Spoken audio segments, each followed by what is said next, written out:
Olá e sejam bem-vindos ao novo episódio do Perfis de Bolso, aquela edição pequenininha do nosso podcast. O episódio de hoje é com a entrevista da professora Maria Cristina Witzenbach. Eu espero que vocês aproveitem. Até mais!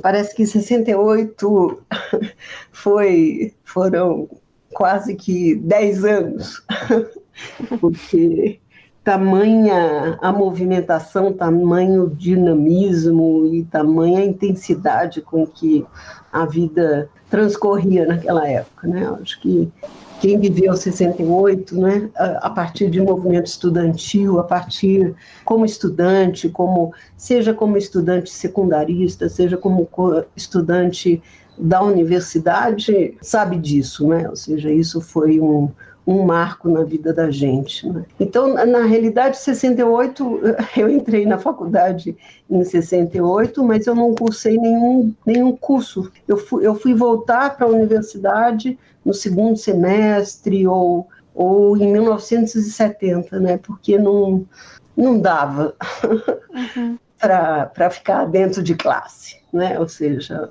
o mundo fora era muito mais interessante, muito mais dinâmico, muito mais rico do que ficar dentro da classe.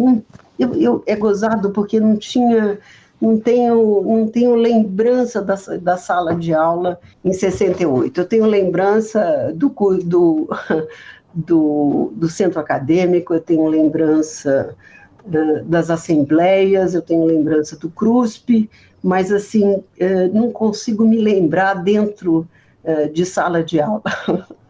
E, apesar do departamento de história estar lá, dos professores ainda estarem lá, então Emília Viotti, por exemplo, ainda dava aula em 68 na universidade, mas é como se classe de aula fosse uma coisa, um espaço que não cabia dentro de toda aquela movimentação que a gente viveu em 68.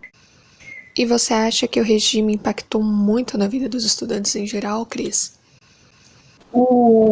A gente vinha acho que desde a época que eu estava no colégio de aplicação, essa movimentação de movimento estudantil, de movimento de uma juventude muito, já estava presente, ou seja, eu frequento Maria Antônia desde a minha época de colegial. Desde o clássico, desde o colegial, desde o colégio de aplicação, é que eu estava frequentando Maria Antônia, e toda aquela movimentação que existia em torno da Maria Antônia, em torno da Faculdade de Filosofia, né?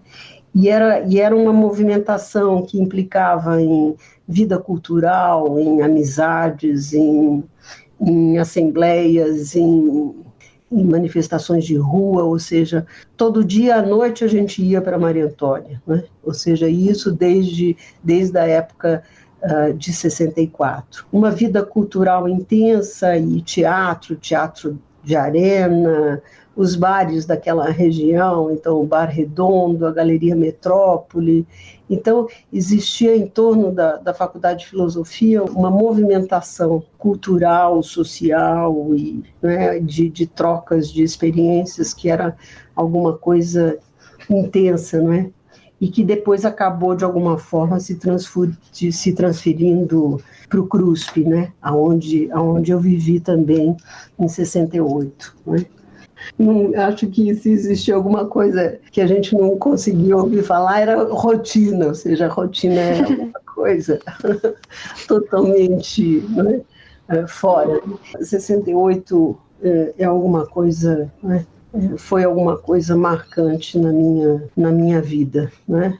E depois de 68 veio 69, depois de 68 veio o AI-5 do final de 68, né?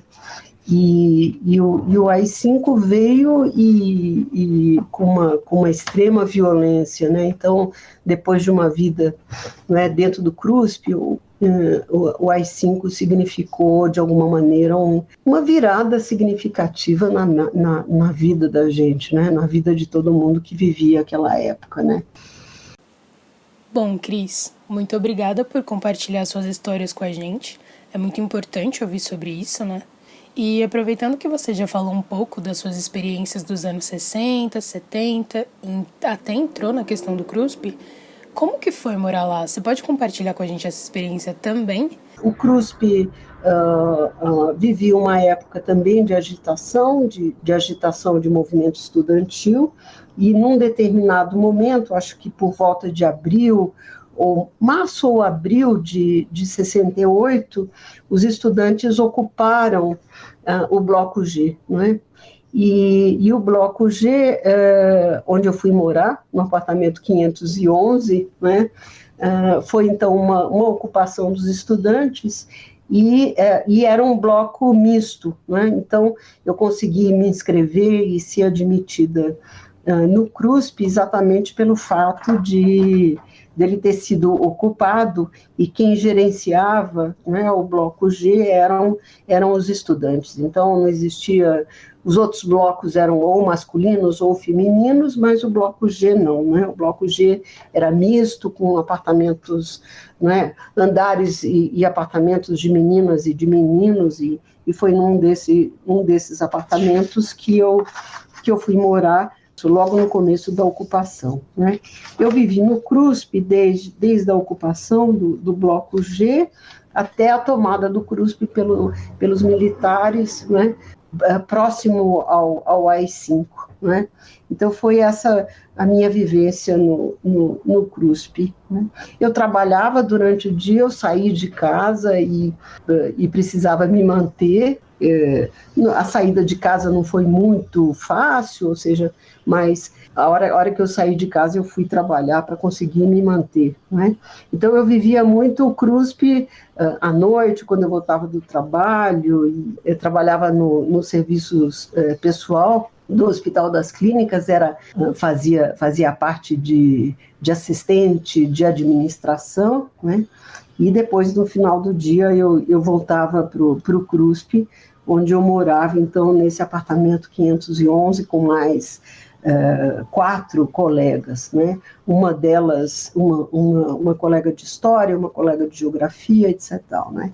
E o CRUSP era, de alguma maneira, a Maria Antônia da época, né? Ou seja, uma grande movimentação estudantil, assembleias e shows e teatros e conversas, né? Então, uma vida coletiva, uma vida bastante movimentada em função de tudo aquilo que acontecia no CRUSP, né?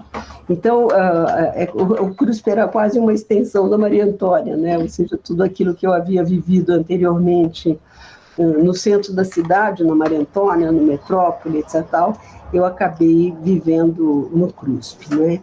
E a mesma tônica, né, de quebra de valores, de muita política, muita discussão política, movimentos organizados, né, grupos políticos organizados, assembleias e manifestações.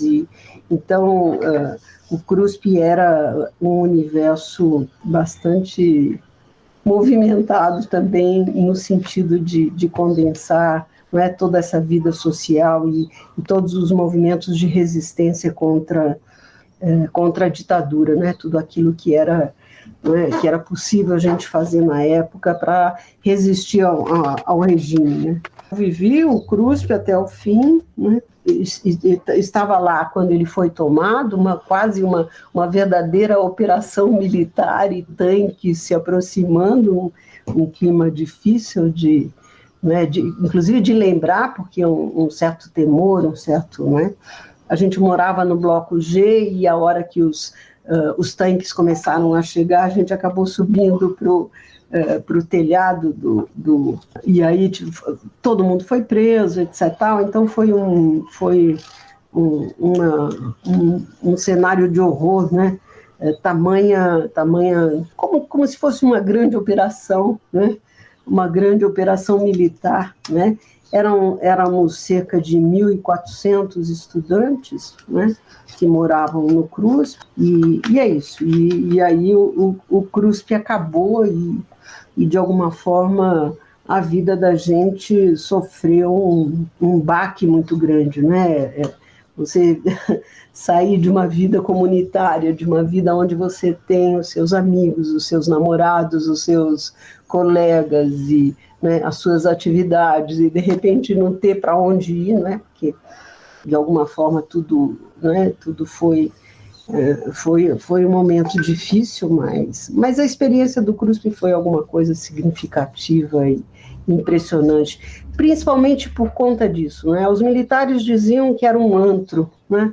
Que o CRUSP era um antro de imoralidade, um antro de partidos de esquerda, mas não é isso. O CRUSP era muito mais, né? Ele era um local não é, de afetividades, de tentar estabelecer novas formas de relacionamento, de olhar para outros setores, não é, da sociedade que viviam, não é? Ou seja, tinha um sentido libertário, que eu acho que marcou toda essa época, todas as pessoas que viveram isso. É um pouco difícil falar, não porque dói, não é isso aqui, né? É uma coisa, é uma lembrança, é uma lembrança muito especial, né? Ou seja, existe uma especialidade, né? Existe uma oportunidade, né? Uma vivência muito intensa que de repente desmonta, né? Mas acho importante trazer isso, né? Porque a gente vive também, não é, momentos de, sabe, as pessoas ficam dizendo, ditadura, porque a ditadura, porque, né?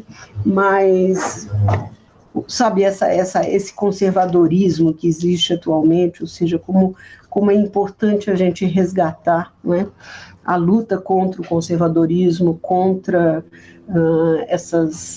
as violências de direita, né, ou seja, como isso foi deturpado, né, ou seja, como que o movimento contrário a tudo isso, né, usou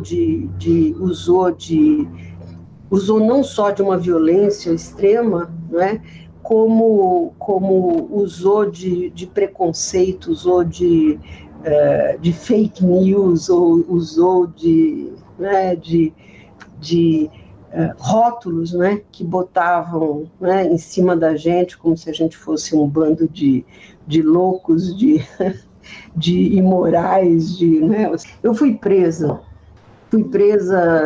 algumas vezes, né?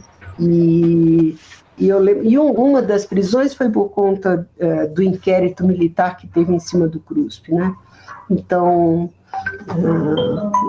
quando depois que caiu o CRUSP e eu voltei para casa da minha mãe, tive que largar meu trabalho porque os militares começaram a ir atrás de mim e aí tive que dar uma escapulida e ficar meio fora de ar um tempo, mas quando eu voltei eu acabei sendo presa, né?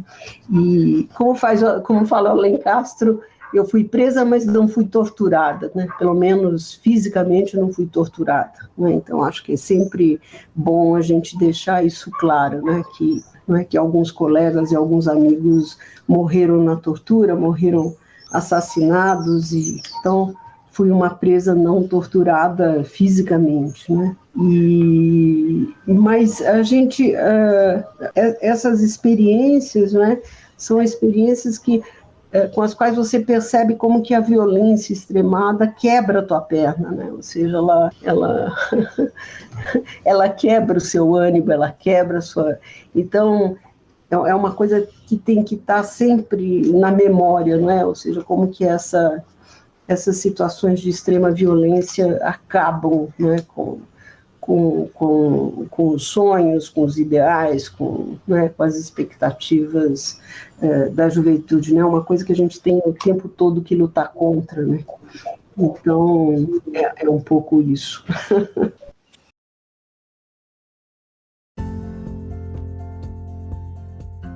Bom, gente, espero que tenham gostado, e se alguém quiser ouvir mais sobre essa entrevista, é só procurar o nosso episódio número 3, a USP mudou muito, né? Ainda bem. O próximo episódio do Perfis de Bolso vai ser com a entrevista do professor Jorge Grespan e a gente se vê por lá.